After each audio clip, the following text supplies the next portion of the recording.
ജ്യോതിഷ കൗൺസിലിംഗ് ചാനലിലേക്ക് നിങ്ങൾക്ക് ഏവർക്കും സുസ്വാഗതം. ഇന്ന് ഞാൻ ഗണ്ടാന്ത ദോഷത്തെക്കുറിച്ചാണ് പറയാൻ ഉദ്ദേശിക്കുന്നത്. അശ്വതി മഹം മൂലം ഈ 3 നക്ഷത്രക്കാർക്ക് ആദ്യത്തെ 15 നാഴിക ഗണ്ടാന്തമുണ്ട്. ആയില്യം, രേവതി, തൃക്കേട്ട എന്നീ 3 നക്ഷത്രക്കാർക്ക് അവസാനത്തെ 15 നാഴികയാണ് ഗണ്ടാന്ത ദോഷം ഉള്ളത്. അപ്പോൾ ഈ ഗണ്ടാന്ത ദോഷം എന്താണ്, ഇതുകൊണ്ടുള്ള ദോഷങ്ങൾ എന്തൊക്കെയാണ്, അതിനെക്കുറിച്ചാണ് ഞാനിവിടെ പറയുന്നത്.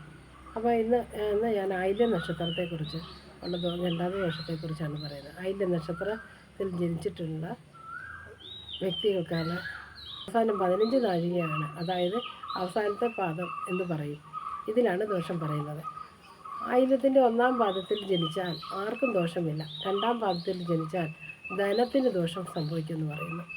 3-ാം പാദത്തിൽ ജനിച്ചാൽ മാതാവിനും, 4-ാം പാദത്തിൽ ജനിച്ചാൽ പിതാവിനും ദോഷം സംഭവിക്കും.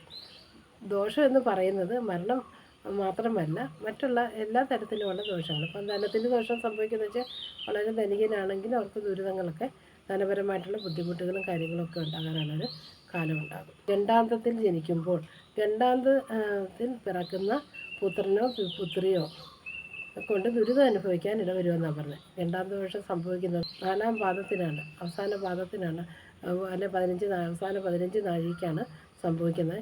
ഇത് ഈ അവസാന 15 നാഴിക നമ്മൾ വീണ്ടും 4ആയിട്ട് ഡിവൈഡ് ചെയ്ത് കഴിയുമ്പോൾ അതിൻ്റെ പാതാൽ പാദം എന്ന് പറയുന്നു. അതിൻ്റെ 3.25 നാഴിക ചെല്ലുമ്പോഴാണ് ഈ ഗണ്ടാന്തം സംഭവിക്കുന്നത്. ഗണ്ടാന്ത സമയത്ത് അവസാനത്തെ 3.25 നാഴികയ്ക്ക് ജനിക്കുകയാണെങ്കിൽ പിതാവിന് ദോഷം സംഭവിക്കുന്നു. ഒരു പ്രമാണമുണ്ട്, അത് കുട്ടിക്കും ദോഷം സംഭവിക്കുമെന്ന് പറയുന്നുണ്ട്. അപ്പോൾ ഇതിനകത്ത് അവസാനത്തെ 3.25 നാഴിക, 4-ാം പാദത്തിനെ 4ആയിട്ട് ഡിവൈഡ് ചെയ്ത് അവസാനത്തെ 3.25 നാഴികയാണ് ഈ ദോഷം സംഭവിക്കുന്നത്. ആയില്യം ഗണ്ടാന്ത ദോഷത്തിൽ ജനിച്ചാൽ 9 മാസത്തിനകവും മുകളിൽ പറഞ്ഞ ലക്ഷണപ്രകാരമുള്ള ഒരു ജനനമാണെങ്കിൽ കൂടി 15-16 വയസ്സ് വരെ ദോഷം സംഭവിക്കാമെന്നാണ് പറയുന്നത്. ഗണ്ടാന്ത സമയത്ത് അന്ത്യപാദത്തിൽ പകൽ ജനിച്ചാൽ ജാതകന് ദോഷം സംഭവിക്കുന്നതാണ്, പിതാവിനും ദോഷം സംഭവിക്കുമെന്ന് പറയുന്നുണ്ട്. എന്നാൽ ഗണ്ടാന്ത സന്ധി സമയത്ത് ജനിച്ചാൽ ജന്മം കൊണ്ട് തന്നെ കുട്ടിക്ക് തന്നെ ദോഷം സംഭവിക്കുന്നെന്നും പറയുന്നുണ്ട്. അപ്പോൾ ആയില്യം നക്ഷത്രത്തിൻ്റെ അവസാനത്തെ 4-ാമത്തെ പാദത്തെ വീണ്ടും 4ആയി വിഭജിച്ച് അതിലെ അവസാന പാദത്തിന് ആണ് ഈ ദോഷം സംഭവിക്കുന്നത്.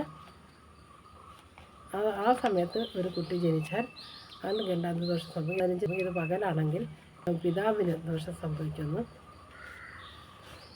പറയുന്നുണ്ട്.